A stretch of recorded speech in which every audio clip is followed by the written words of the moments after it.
cup at a time. Yeah, this is tea time. Yeah, making a difference. One cup at a time. Tea time. So be sure to grab your tea, grab a seat, and tune in to Miss Liz. Tea time. Making a difference. One cup at a time. Tea time. Yeah. Tea time.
Well, welcome. And we are back for the last tea time of the day. That's right. Nighttime tea time, evening tea time, wherever you are, maybe morning it where you are tuning in from. But we are here, and I have Dr. Roger Leslie in the background sitting, and we're going to spill a good, strong TEA together. So we're going to jump into the disclaimer, the bios, and all that good stuff. And I want everyone to share this tea time. And if you have any comments or anything, put them in the comment section or directly email or send Miss Liz a message during the live show, and I will get those questions out to Dr. Roger Leslie. And we will have a good, strong tea tonight on July 6th, 2023. Like, who knew, right, that we would make it to July? I didn't.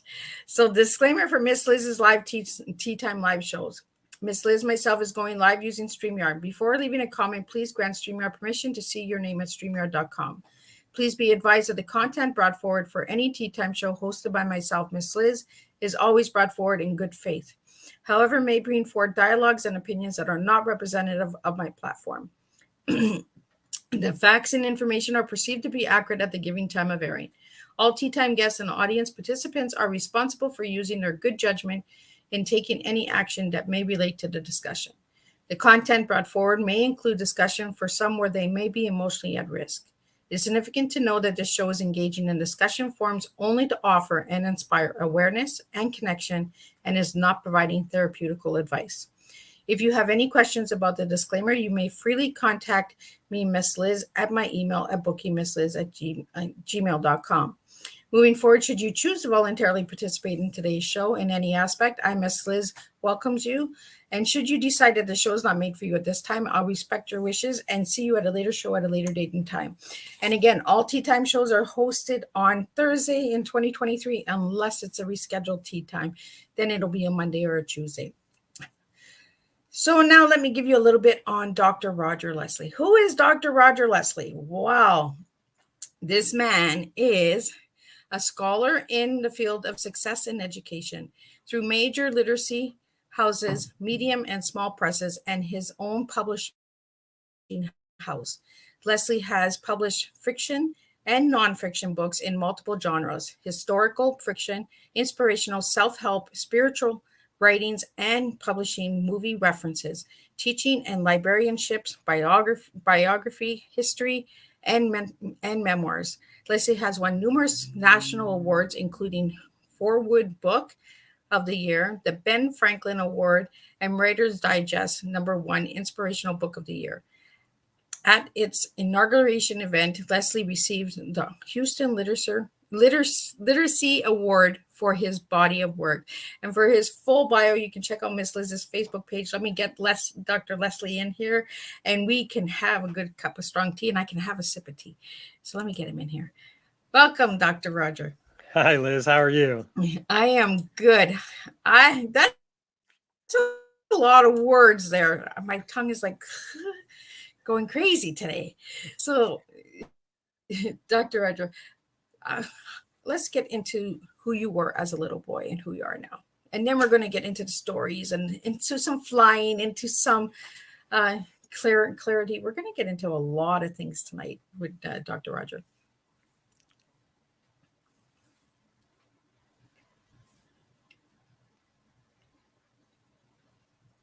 Can you hear me, Dr. Roger? Yes. Oh, so can you share a little? Can you share a little bit with us who you were as a little boy and who you are now? Sure. Just so you know, sometimes your screen is freezing up on me a little bit. So I don't know if you know, I don't know if you're aware that that's happening, but it seems to be freezing a little bit. But yeah, so I'd love to talk about myself, and I hope to inspire people to live the life they dream. So I grew up in a suburban area, a middle-class suburban area. And the struggle that I had as a youth was that I was a very adult pleasing child. I did everything that I knew to do to please my parents and my teachers. But I realized early on that something was different about me. It turns out that I was gay. And even as young as a toddler, I knew something was a little different. And I really struggled with how is it that I could behave as I was behaving, follow all the rules, do everything that I was asked to do to please the adults in my world, and being gay negated all of that. And so that was a huge struggle for me. And that taught me how to figure out for myself who I am and how to really be true to what I thought my spirit was asking me to do in this lifetime. So, Dr. Roger, what age were you when you realized? From the time that I was a toddler, I knew something was different. I related to women differently. I loved the company of women. I enjoyed being around my mom and my aunts and the women in our neighborhood. I just thought I was more mature than most boys at first. But as I reached puberty, there was a transition that other boys went through where their relationship with women changed. And that's the point at which I realized, oh, I wasn't just more mature than other boys, but that my life was taking a different course. And you wrote a memoir calling "The Light Coming Out of the Closet." Is that based on your story? That is, the title is Light Come Out of the Closet. It just came out last month. Yes, and it's already a bestseller. It's doing very well, I'm proud to say.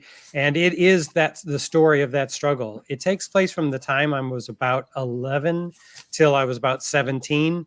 And it was that spiritual journey through the dark night of my soul, because I became very withdrawn, very afraid that people would figure out who I was when I didn't know what to do with that knowledge. And what I was learning, because I grew up in the 60s and 70s, what I was learning at the time from my family, from my religion, and from my society made me think that it was wrong. I was wrong. I was a mistake. Something was not right about me. And it was a very difficult struggle because throughout my childhood, I had a very committed relationship to what I understood God to be. And I wanted to make what I thought was God proud of me.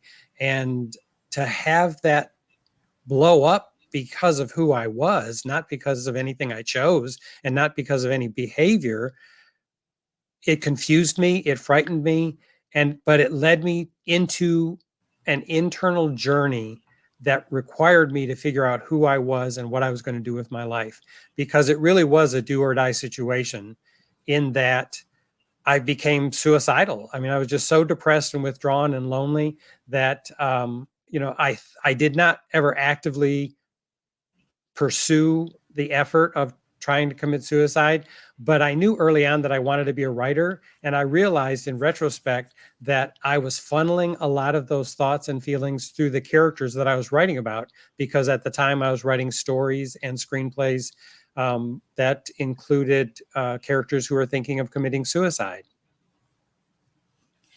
Yeah, I wanted to talk to you about mental health because a lot of friends that I have that have come out and family members who have come out, they struggle with mental health. So is it because of the judgment? Is it because there's so much stigma based on it? I can only speak for myself, but for me, that was it. Because as I describe in the memoir, Light Come Out of the Closet, um, the signals that I was getting from my world was that there was so much judgment around it that if people knew who I was, they would hate me. And this included the people I loved the most, the people I was closest to. And I transferred that awareness into a belief that it would mean God would hate me too. And that was the biggest struggle, because in order to live my life, in order to be who I am, in order to have some meaningful content in my life, I really needed to set things right spiritually so that I could feel okay about what my life was all about. Well, and you had a lot of religion around it too when you came out, correct? Yes, yes. I was raised Catholic and I went to a parochial school and I got a fantastic education. I really admire mostly nuns. I was taught by mostly nuns, but the women who taught me throughout my grade school and early high school years, I had a wonderful education that I'll always be grateful for. But in that very small enclave of that slice of the world, there wasn't much diversity. So I didn't have exposure to different ideas, different ethnicities, different concepts. So it wasn't until, and I really think it was moving from Michigan to Texas with my family when I was 14 that saved my life, because I had handled things so poorly in my freshman year in high school because all I did was withdraw and hide and didn't make connections because I was afraid people were going to figure me out. That when my dad told us we were moving to Texas, I know many teenagers at that age would be devastated by the fact that they've got to leave their life and start over again. But for me, it was a chance to start anew. It was just like, wow, I handled things so badly. I can now move to Texas and do things differently. And when we came to Texas, I went to a public school, which was diverse. It was much larger than the Catholic high school I went to in Michigan. And there was ethnic diversity and cultural diversity, and it just opened the world to me in ways that I'm so grateful, because it was a whole different kind of education that helped make me who I am today. Well, and that's the first time I hear that the public school was full of diversity. I went to a public school growing up in Canada here, and I never looked at it that way. But now when I look back, now that you say that, I'm just like, yeah, they were pretty diverse. There was a lot of different backgrounds and ethnic cultures that were accepted in the public school. So yeah, that's eye awakening for myself, because when you said that, I was like, I went to public school and I never looked at it that way, but it was true. We had a lot of diversity in public school. So for you, moving to Texas saved your life. I think it did. And you were able to start fresh, right? So is that where you came out in Texas? Yes, yes. So we moved when I was 14, just before I turned 15. And I think my coming out story from my perspective is a little unique, because when I was about 16 or 17, I realized that I am gay and I am going to explore what that means. And so when I was a senior in high school, in the spring of my senior year, I sat my parents down and I came out to them. I told them, I've never done anything with anybody. I've never explored this, but I'm going to. And I want you to hear this from me, because I didn't want them to hear from somebody else if anybody had ever seen me out or doing anything, being in a group of people that seemed unfamiliar to my parents.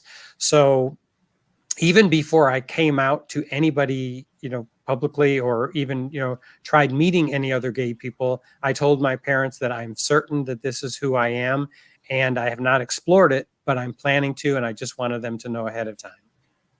So we have a question here for you, Dr. Roger. Yes. When you shared with your parents, what was their reaction? It was a very difficult experience for all of us. My parents are private people. And so I think the shame that they felt in relation to it is something that they never quite let go of. My dad is still living and we have a great relationship. My mom died in 2016, and I've always been very close to my parents.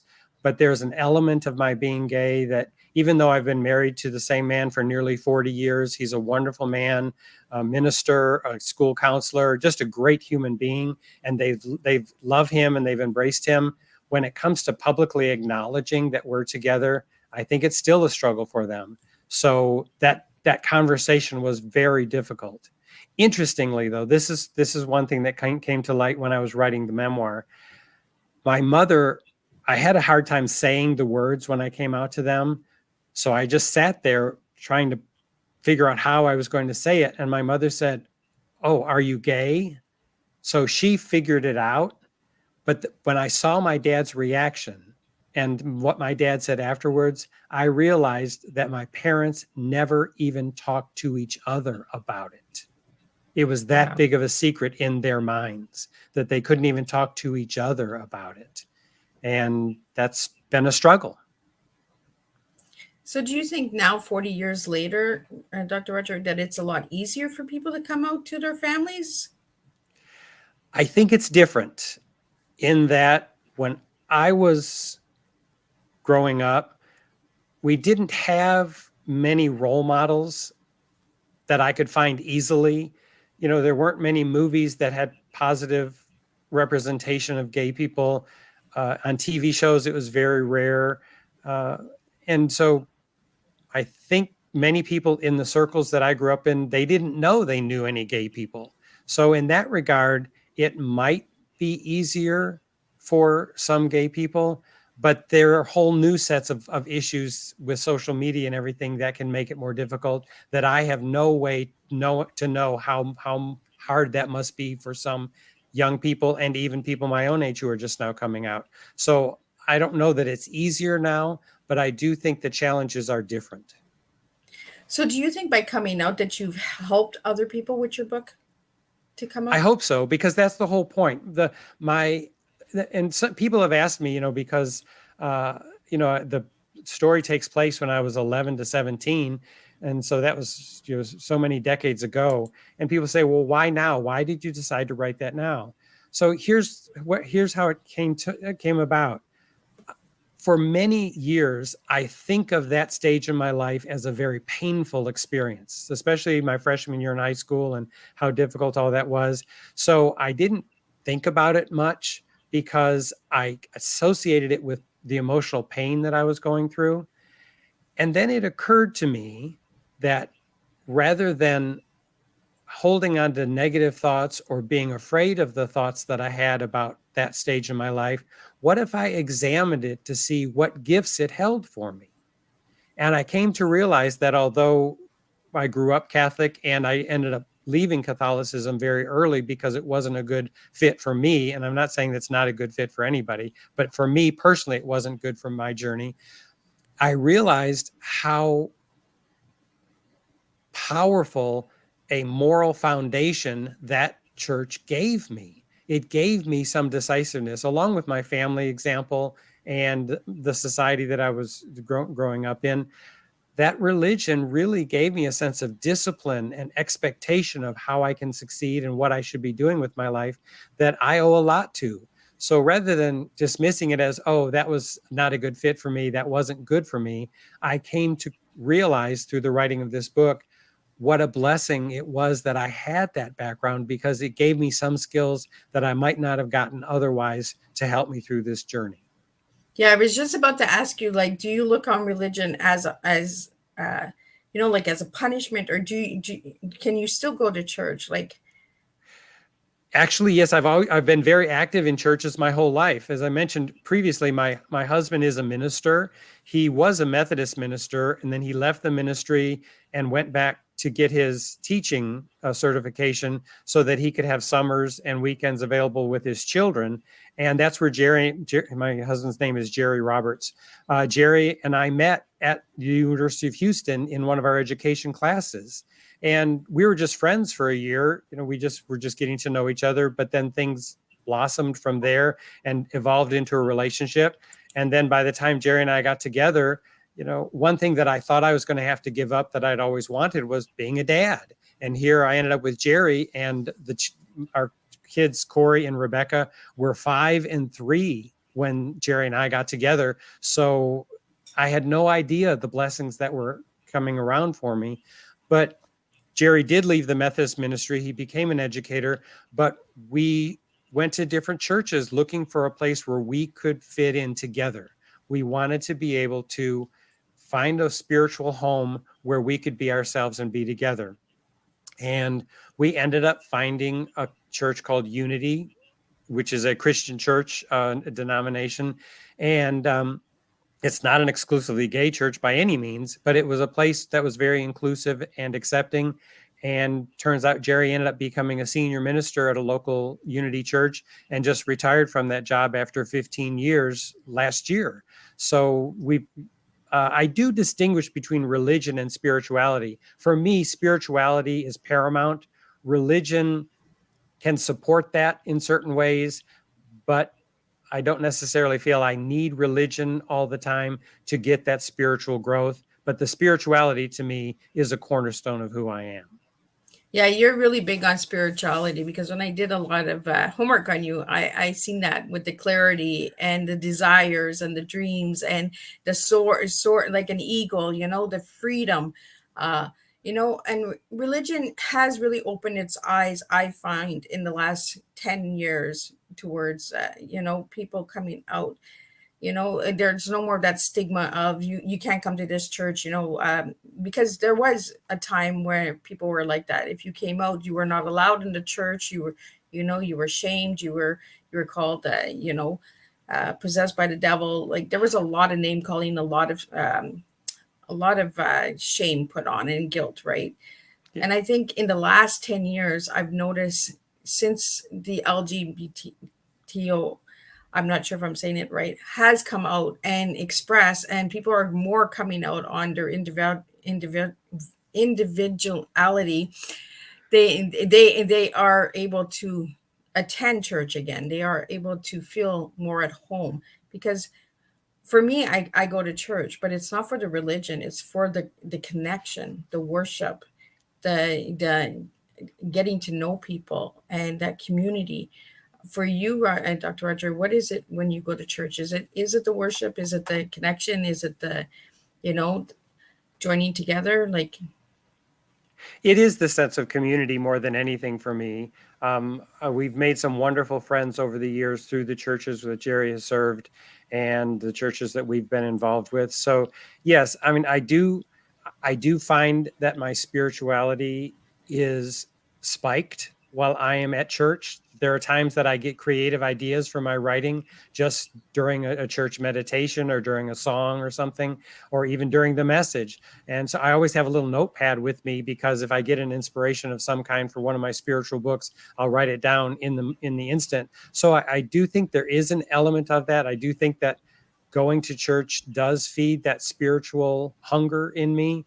But like you, I do like the sense of community. I like to find people that I have something in common with, and it's usually a positive, supportive environment, which I think is important. well, and it's a way of connecting with the community as well, because you can make the friendships, and, outside of the church.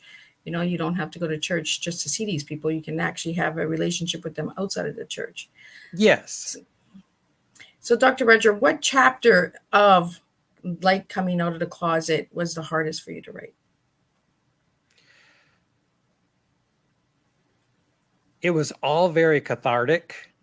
So there were some chapters that were very emotional. The climactic scene where I have an epiphany that changes everything, it was the most emotionally draining to write, but I don't think it was hard.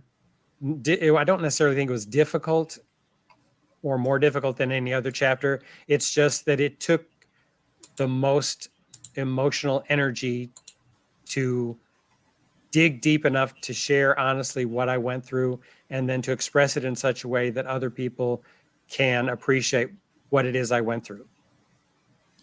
So I want to get into other books that you've written, because that's your latest book. But you started writing. The first book I found was 2015, and that is in the video. And that book was called First Day Last Year.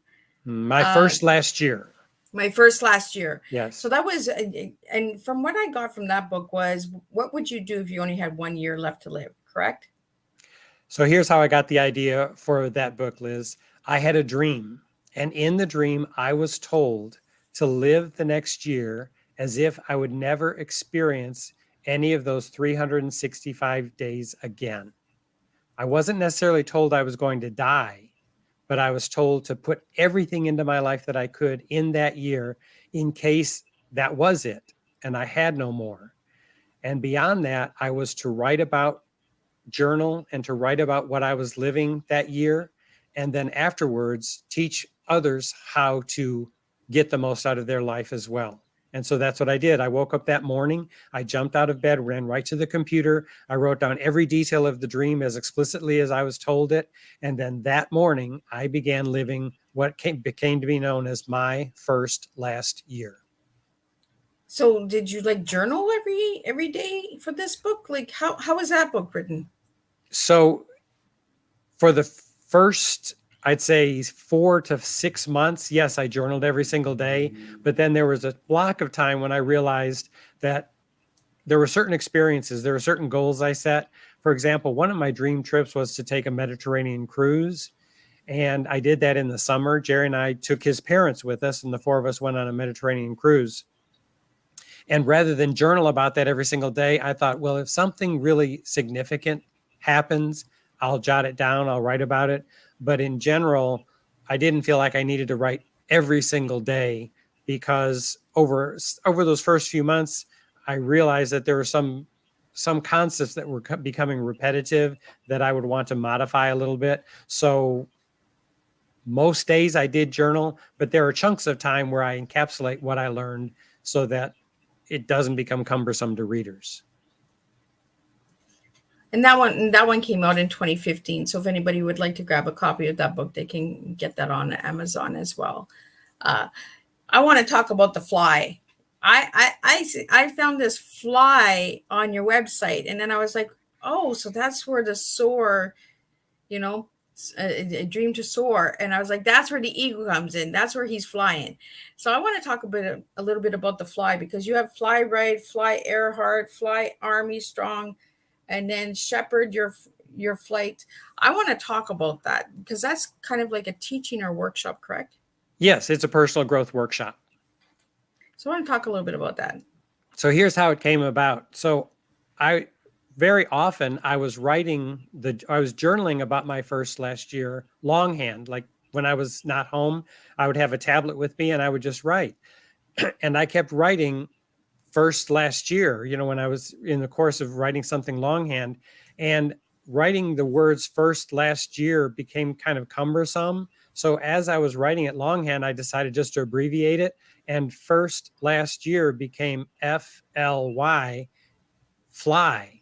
And I thought, oh my gosh, there's my metaphor. I've got it. And that's how fly came about. And so when I decided to create the classes based on that experience to help other people get the most out of their life, I thought, I've got the perfect metaphor. I'm going to help people to fly. I love it, because you get the metaphor. You get it. And I think that's where you understood the T. When I came to you with the T, you understood it, how the T came. It's the metaphor of our purpose in life, the passion in our life. And sometimes, it's the little words that get us all the time. So I want to get to know, what is Dr. Roger's T? So if I give you the word TEA, what words do you have for me?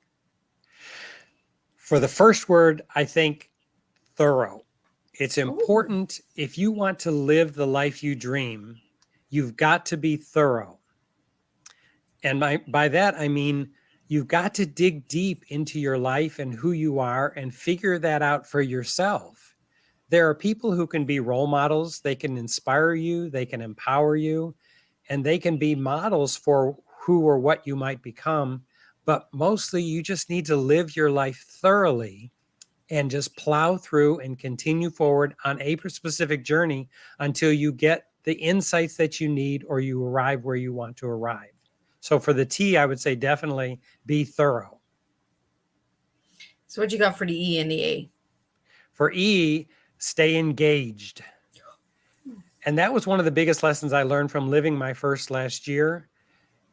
I've always been very goal oriented. I was a school teacher for many years, and I taught senior English, high school English.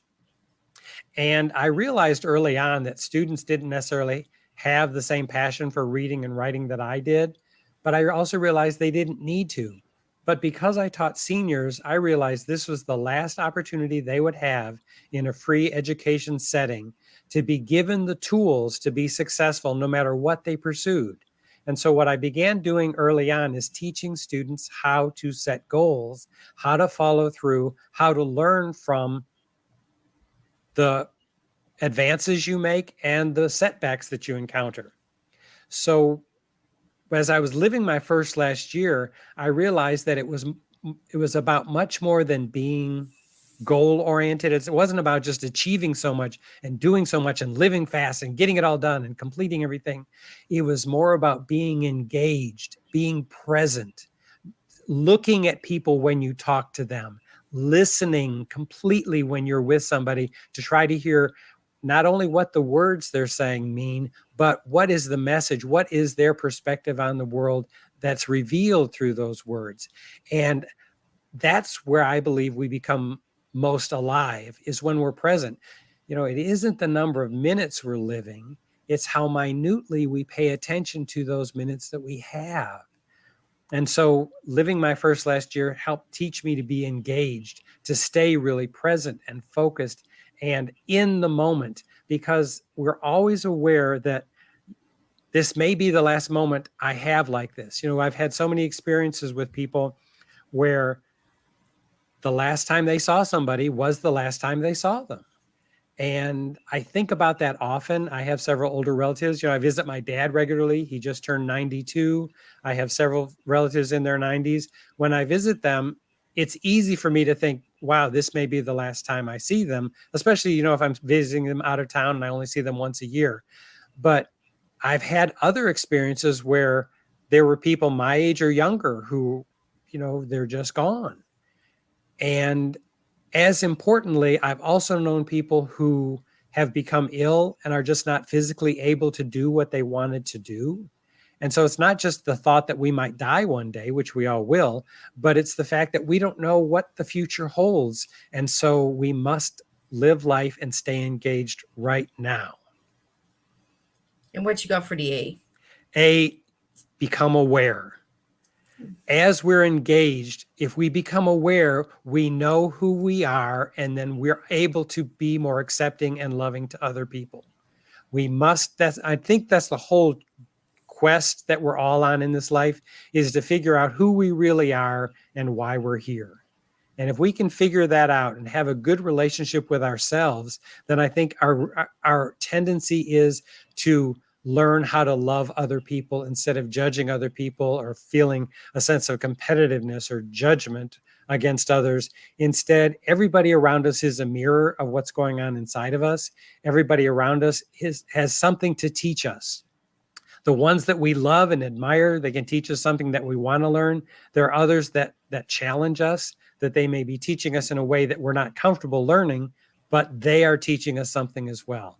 And it's usually the conflict that provides the most teaching. So when we're in conflict about anything, either inner conflict or global conflict or interpersonal conflict, that's there because it's teaching us something valuable that if we just get it, the conflict is gone. If we become aware enough to figure it out and see what's going on in us, then the conflict is gone. We reach a new plateau in our spiritual evolution, and it's time to move forward in our journey.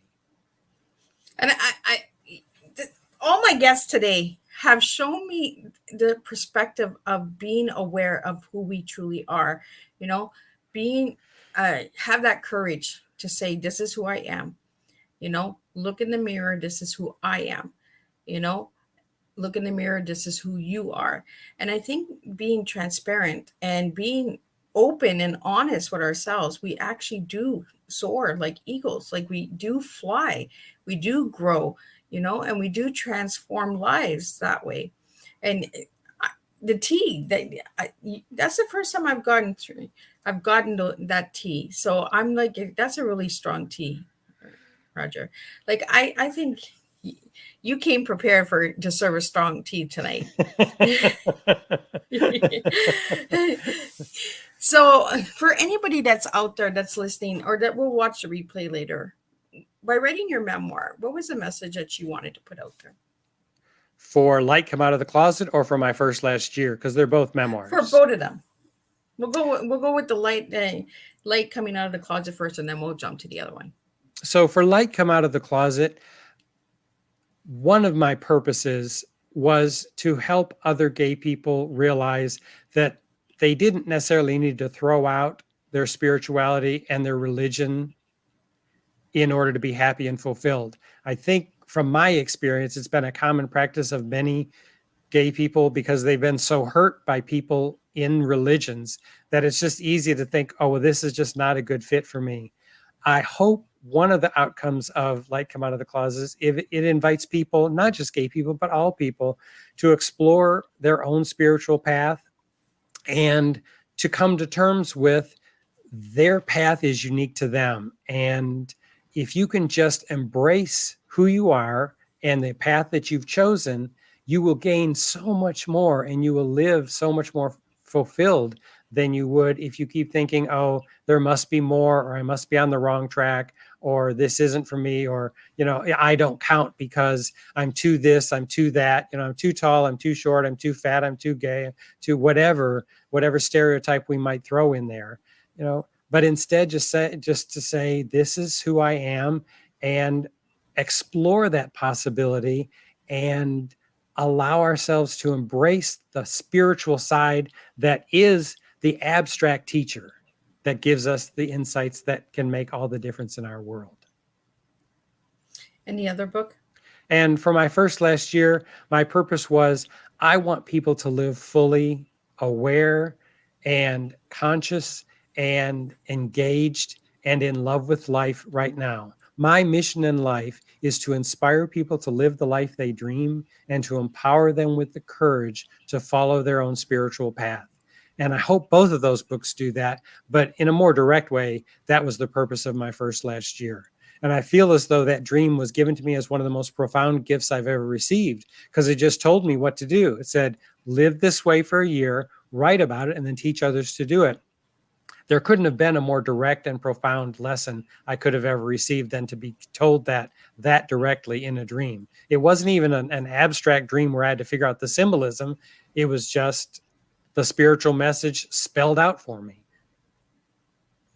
So when you're also a keynote speaker, Dr. Roger. So when you go and you present and do a presentation, what are you speaking on? I speak on a variety of topics, as you mentioned in my introduction. So I write movie reference books. I'm a huge movie fan, and I have it's funny. I memorize lots and lots of facts about movies and award-winning performances and everything. There have been two extremes. There are some people who have called me, my mind is a compendium of knowledge of the film industry. On the other extreme, some people said I have all this useless trivia stuck in my head and I will talk about the subject ad nauseum.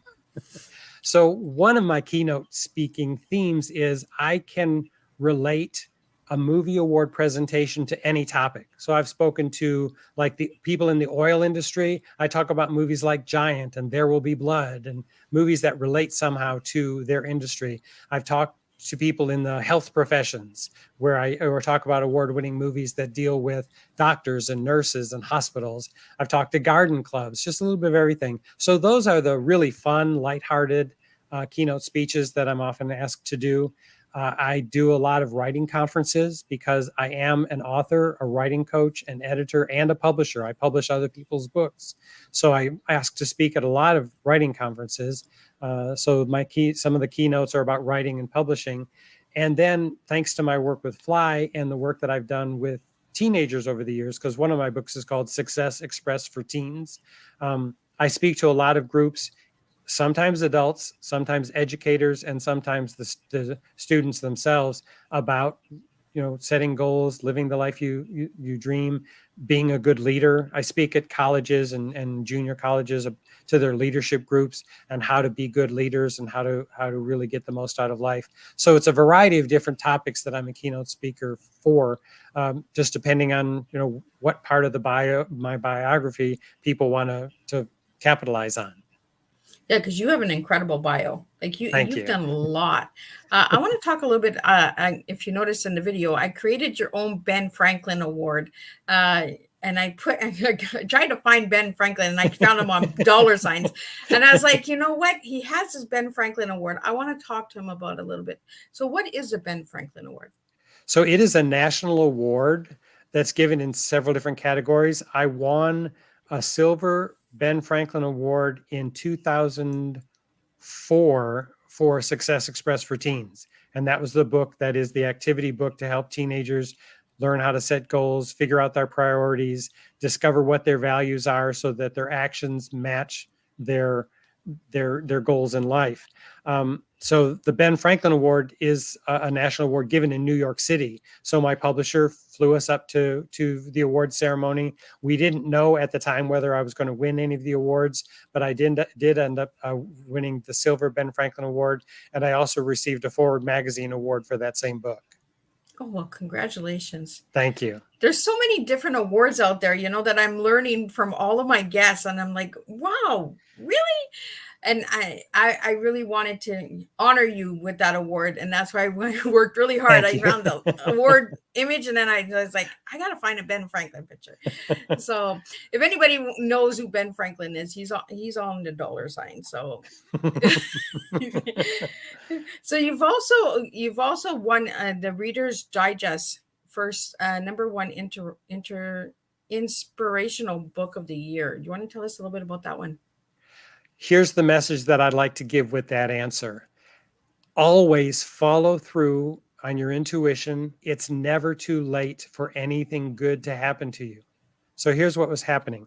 So I'd written several books since my first last year, and I hired a young woman, a college student, to research different book awards because I wanted to apply for several of these awards. Usually the rule is that the books that are eligible have to have been published the current year or the previous year. So she did this beautiful spreadsheet for me, this Excel spreadsheet, giving me all these different awards that I got to look up and figure out which my books could, of those current books that I could apply for some of those awards. There was one that was from Writer's Digest, and Writer's Digest is a very prestigious organization. When I was in my 20s, I belonged to the Writer's Digest book club, and I was getting a new book of the month, about writing. They giving all these different, providing all these different books about writing and everything. So in the description of that award, it says, we accept any manuscript that's been published within the last 5 years. Well, I looked at the publication date of my first last year, and it had been 4.5 years since it had been published. So I thought, wow, this is my last opportunity. Let me just, throw caution to the wind and let's just try. What could it hurt? There's an entry fee with all these awards, of course. So it cost me an entry fee, and it took me the time to fill out the paperwork and send it in. I sent it in, not knowing what was going to happen. And lo and behold, a few months later, they sent me notification that it was voted the #1 inspirational book of the year, which is one of the biggest honors I've ever received for any of my books. So I want to encourage people, if you think it's too late, if you think you've waited too long to learn something or try something or achieve something, I'm here to tell you it's not too late. Follow through. When the opportunity shows up, my biggest one of my #1 tenets in life is take inspiration to action.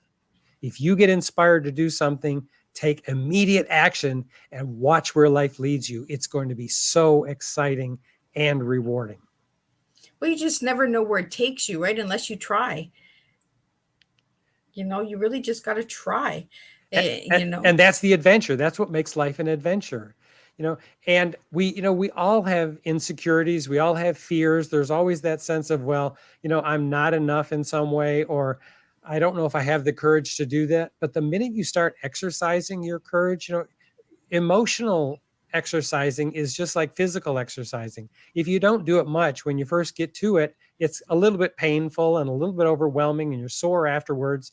But then once you're in the momentum of it, then like exercise, where your body starts craving the physical routines, once you start exercising your courage, you can't wait to do something else. You can't wait to move to that next step or do something out of your comfort zone that can make an impact for you and for others. And tying this back into the fly courses, that's a lot what we talk about. It's just like there are 3 areas that we focus on. 1, what are you going to do for yourself? 2, what are you going to do for your loved ones? And 3, what legacy do you want to leave this world? So that when you're gone, what good you've done continues to perpetuate in some way. And that only happens if you have the courage to try something when the opportunity shows up. And there we go. There's that word courage. I said it this afternoon with Bracha, and I said it this morning. The word courage is there. You know, you have to have a courage to invest in a relationship, you know, and you have to have the courage to go out and do something different. And again, tonight, courage, the word courage is just out there. We need to have courage. We need to really just try stuff. And I say it all the time to all of my guests, if you don't try, you don't know. Right. Right. And I'm the lady that serves tea. Like, you know, if you don't try, you don't know. So, and you go back to the fly and it's 3 letters. It's just like the T, it's 3 letters. For me, 3 is really a strong number, but it's also like a triangle, right? You have to start at the top. You got to go down to the bottom and then back, you know? So when you think of fly, do you think of fly as wide open, or I'm going to fly a little, take a break, and then fly a little bit more? How do you look at fly?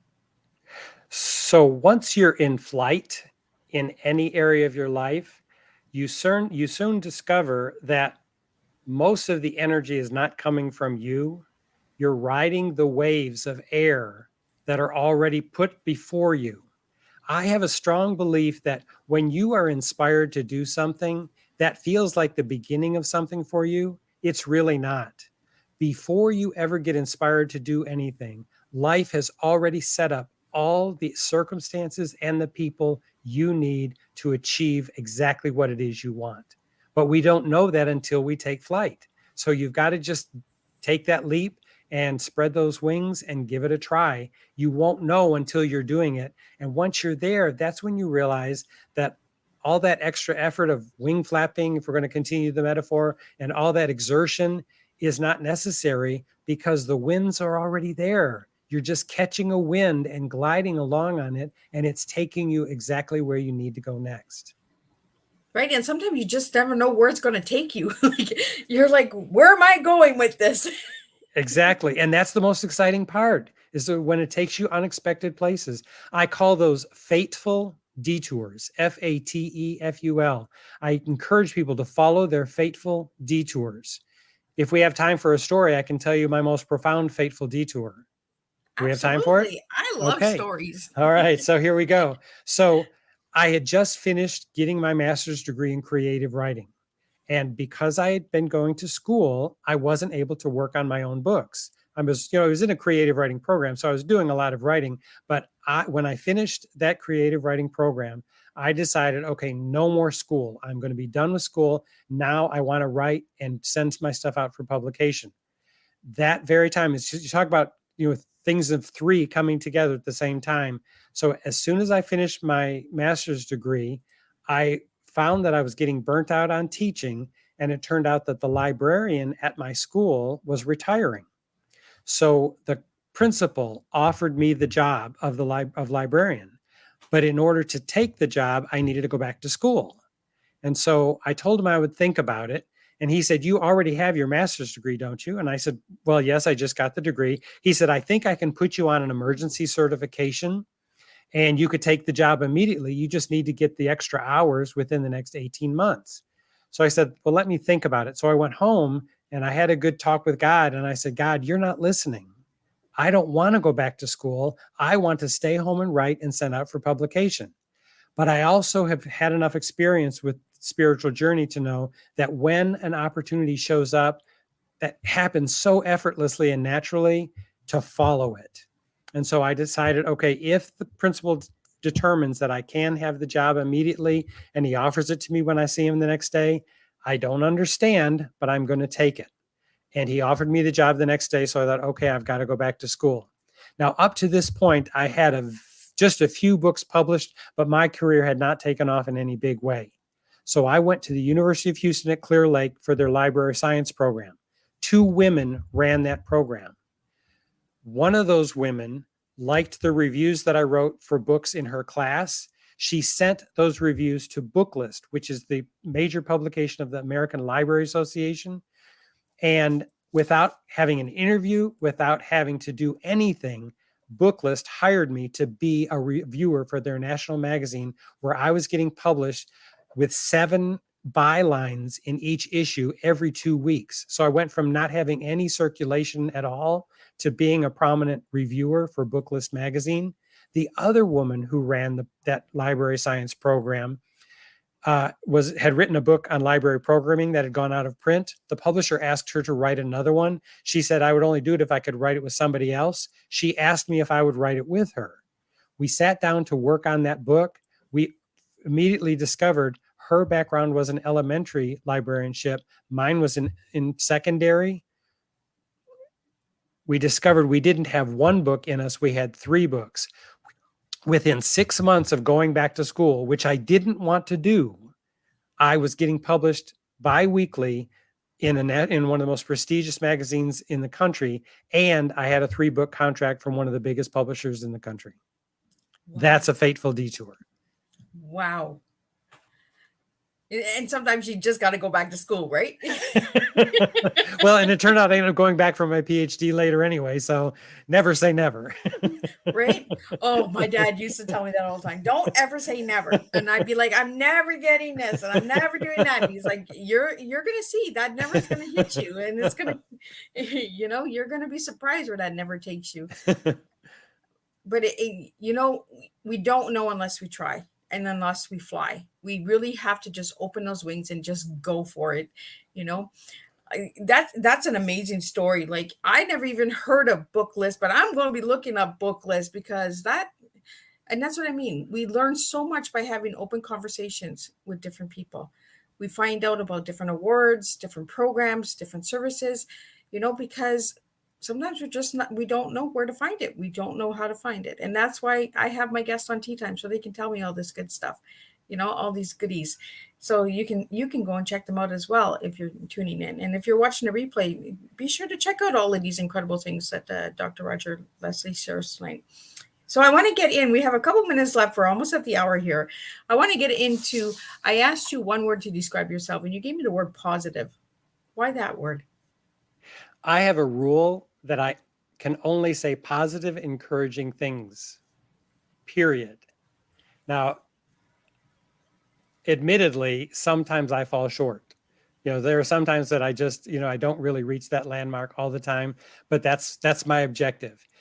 So I live in a no complaint zone. It's just like, if something is not working in my life, I think Spirit is trying to show me something, is trying to teach me something. So instead of judging it, if I'll just pay attention and learn, I'll grow as a result. So rather than resisting or fighting the lesson, learn the lesson and I'll move on. So the word positive, I believe, is a good descriptor for me, just because that's my objective. I want to be positive all the time. And then I asked you what your favorite color was, and you gave me green. Why green? Yes. I don't even see green on you tonight. They're actually, oh no, I don't have any green on me. Well, for one thing I learned, usually I have a green screen behind me, and I learned not to wear green, because if you wear it, at least in my experience, the 1 or 2 times I wore a green shirt and had a green screen behind me, I disappeared. So, but I love the color green because it's just so earthy and so constant, with all the colors of flowers that are available. They're gorgeous and vibrant, and I love them, but they're often temporary. The one color that stays constant in nature is green. The earthiness, the stability, the dependability, and those are qualities that I hope I embody as well. So for that reason, I chose green, and I chose that when I was a very little boy. When I was younger, I liked spring green I like a very bright yellowish green. As I've Oh. gotten older, I've leaned more toward an emerald green. I like a darker, richer green now. But yes, green is still my color. So I wore the right kind of green. I got emerald green on. Perfect. But that's the first time I hear somebody say spring green. Usually it is that dark green or the yellowish green, but that spring green, I like that spring green. I can see that for you. So, Dr. Roger, any final words you'd like to share with everybody out there, and what message would you like to leave everybody tonight with? So the final thought that I'd like to share relates back to the idea of courage. We really need to live with courage and to move forward. And if you're ever stuck or you're concerned or you're feeling a sense of anxiety, determine what that feeling is about. To be able to distinguish between the fear you feel because you need to be courageous and you need to move forward versus Spirit is telling you, no, not this way, don't do this. When you can distinguish that feeling between the fear of, I don't know how to do this, but I'm going to step forward in courage because this is the right thing to do, versus this doesn't feel right. These things aren't coming about in a natural way. Maybe God or the universe or Spirit is trying to tell me not this way. My feeling is God or the universe or Spirit or whatever you call it never says no. The universe either says not now or not this way. So keep moving forward with courage and pay attention to what you're feeling. That little bit of anxiety that goes along with courage is very helpful. It's very energizing. So if that's what you're feeling, then by all means, trust that and move forward.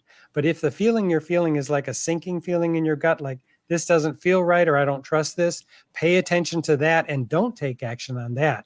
But know yourself and understand how your feelings are helping guide you to exactly the point that you want to get.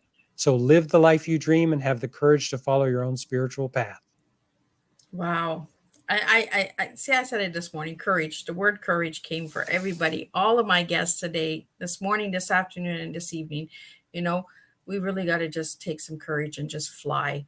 That's what I got from tonight's tea time. We just got to really fly and just, have those fateful detours and just go wherever it takes you. Sometimes it's scary. Trust me. I've been on some flights and I'm like, whoa, slow down. I don't know where you're taking me, but I'm not ready for this, because it comes so fast sometimes that you have to just trust it. You have to have that fateful detour. You have to have faith in where it's taking you. Yes. So I really want to thank you, Dr. Roger, for just sitting and having tea with me and just sharing a good insight on transformation, empowerment, inspiration, some of the incredible words that you've won and just your journey in life.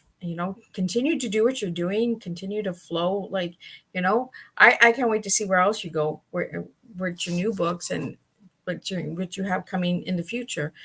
So if anybody would like to reach you, how can they reach you?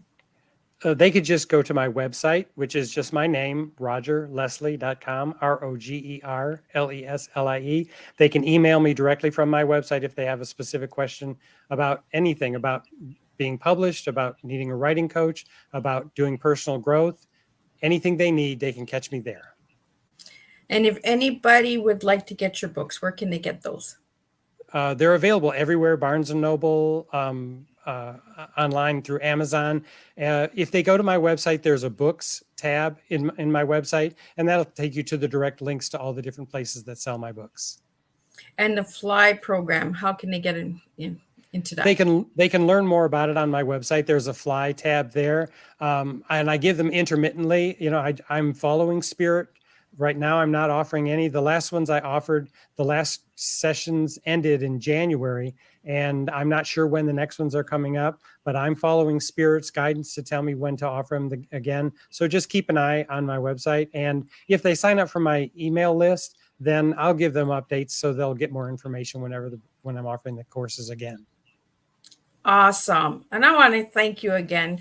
It was a pleasure sitting and having tea with you. Even with technology, with us all choppy, our voices still came through, the message still came through, and we still served a good, strong cup of tea together. I want to thank Mickey Mickelson from Creative Edge for giving me Dr. Roger Leslie.